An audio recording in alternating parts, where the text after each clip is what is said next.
Hi, my name is Daiba Suzaka. Welcome to Chapter 3.6, Linear versus Nonlinear Graphs. So, if we call back to the first video, we talked about linear functions. Well, in this case, we're kind of thinking about what other functions can there be. And let's start with this example, y equals 2x. So, I think we already know that this is a linear function, right? It looks like this being the y-axis, the x-axis. It's got that constant slope that we like to work with, and the x and y intercept is at the origin. So this is obviously linear. So this is not exponential. But what is an exponential graph? What is an exponential function? The definition is something that looks like this.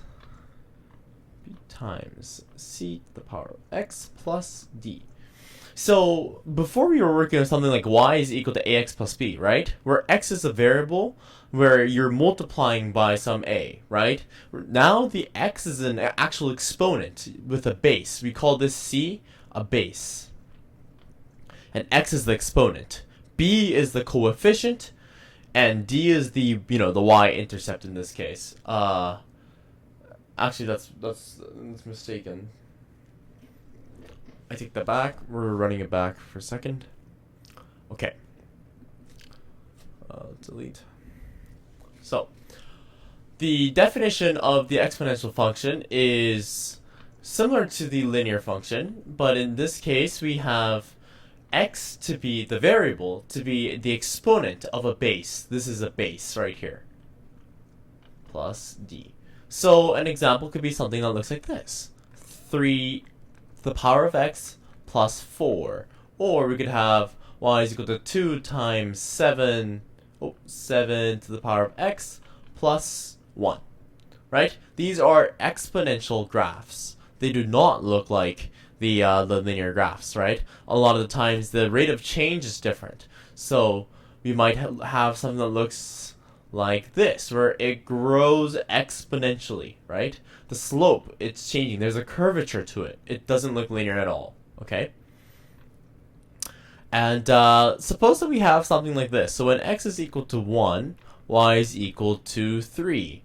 X is equal to 2, y is equal to 5. X is equal to 3, y is equal to 9.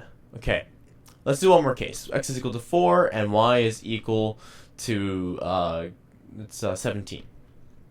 So we want to find an equation that satisfies the following identity. And the first key that you should be noticing is that the change is not constant, right? Right here, we go from, we increase x by 1. How much is y increasing by? 2. And then 4. And then 8. Right? So can the slope be constant? Well, no, right? The slope is changing. At 1 to 2, we go up by 2, and then we go up by 4, we go up by 8. And these are all moving 1 by 1 by 1, right? So there's a curve to this graph, right? We want to find out what the actual equation is. Well, a great tip is to look at the change. It's changing by 2, changing by 4, then changing by 8. So what could it be? Well, if the exponent is on the base 2, then what happens when x is equal to 1? Well, it multiplies by 2, so it's just 2. If it's x is equal to 2, then it's 2 times 2, so it's 4. What about when x is equal to 3? Well, you have 2 times 2 times 2. X is equal to 4. 2 times 2 times 2 times 2, right? So you're actually increasing the slope by a multiple of 2 each time, which is exactly what's happening here. 2 times 2 is 4, right? And 4 times 2 is 8. So you know that the base is actually going to be 2. But now we have to make sure that these values actually agree with each other. When y is equal to 2 to the power of x, when x is equal to 1, is y equal to 3? Well, no, right? Because if x is equal to 1, you input that into this function, you get 2 times 2 to the power of 1, which is equal to 2. That's not 3. Well, why don't we just add 1 to it so that it agrees? Let's see what happens to the rest of it, right?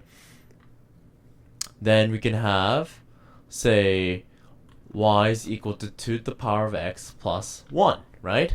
And if you recall, y is equal to 3, x is equal to 2, then y is equal to 5, right? Well, let's try out the next one. X is equal to 2, x is equal to 5, right? Well, you put 2 in here, you get 2 to the power of 2 plus 1, which is 2 times 2 is 4. 4 plus 1 is 5.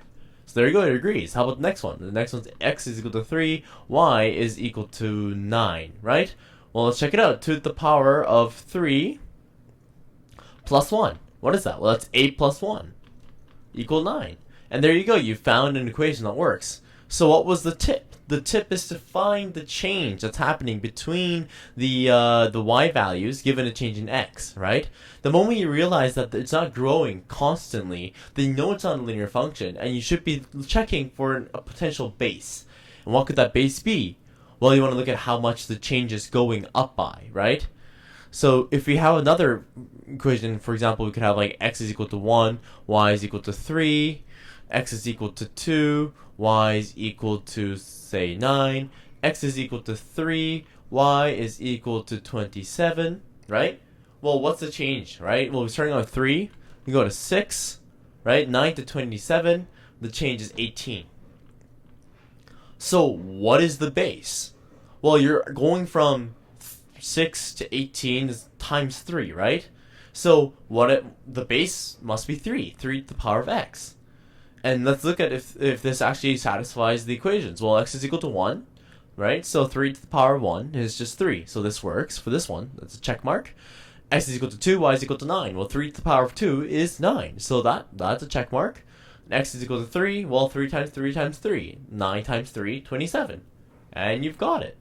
So looking at the rate of change and the change of that rate of change allows you to find the base, right? 6 times x is equal to 18. What is x? Well, it's 3. That's your base. And that's pretty much it for exponential functions. I'll see you in the textbook practices.